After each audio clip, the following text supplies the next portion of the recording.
Bonjour mes chers, dans cette vidéo, on se retrouve encore une fois pour corriger l'exercice. Alors la deuxième question dans laquelle j'ai proposé d'étudier la fonction a3x au carré moins x. Alors c'est clair que l'ensemble de définitions CR tout entier parce que c'est une fonction polynôme de deuxième degré. N'importe quel polynôme est l'ensemble de définitions CR. Alors, on commence toujours par chercher le alpha et le bêta pour chercher le sommet de notre courbe parabolique. Et voilà, donc on sait que d'après la remarque qu'on a fait dans le cours que alpha est également b sur 2a. Et bêta, c'est l'image de alpha par la fonction f. On continue en calculant le alpha. Donc, d'après notre fonction, le b c'est moins 1 et a c'est moins 3. Donc, en remplaçant le b et le a, on aura moins 1 sur 2 fois moins 3, c'est 1 sur moins 6. C'est moins 1 sur 6, tout simplement. On passe pour calculer bêta, c'est l'image de alpha. Donc, c'est f de alpha, c'est f de moins 1 sur 6. On va utiliser la formule explicite de f de x pour calculer l'image de moins 1 sur 6. Comme ça, si on la calcule, on va trouver que c'est 1 sur 12. Donc, bêta est égal à combien? Bêta est égal à 1 sur 12 et alpha est égal à moins 1 sur 6, tout simplement.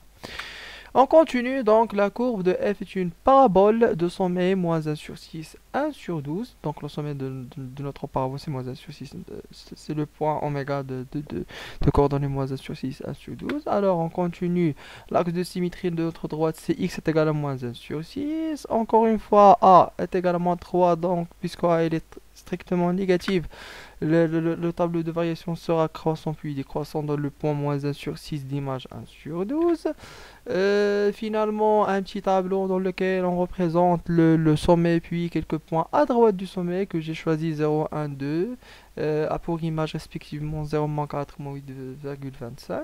Alors maintenant on va passer au graphe pour dessiner notre fonction. C'est un algorithme, bien sûr, un ensemble des étapes par lesquelles on passe pour dessiner le graphe. Donc maintenant on passe au graphe. Alors on commence par dessiner le sommet oméga, moins 1 sur 6, 1 sur 12, et voilà, donc on peut le représenter à ce point-là.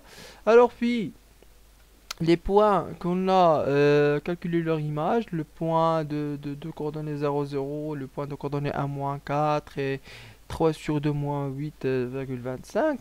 Puis dessiner la droite d'équation moins 1 sur 6 et la droite de symétrie de notre fonction, celle-là.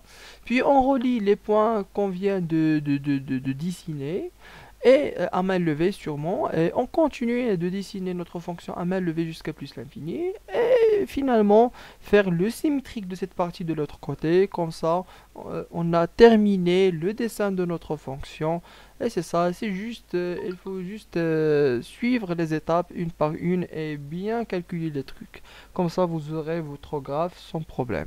Alors si vous avez des questions, n'hésitez pas à les poser.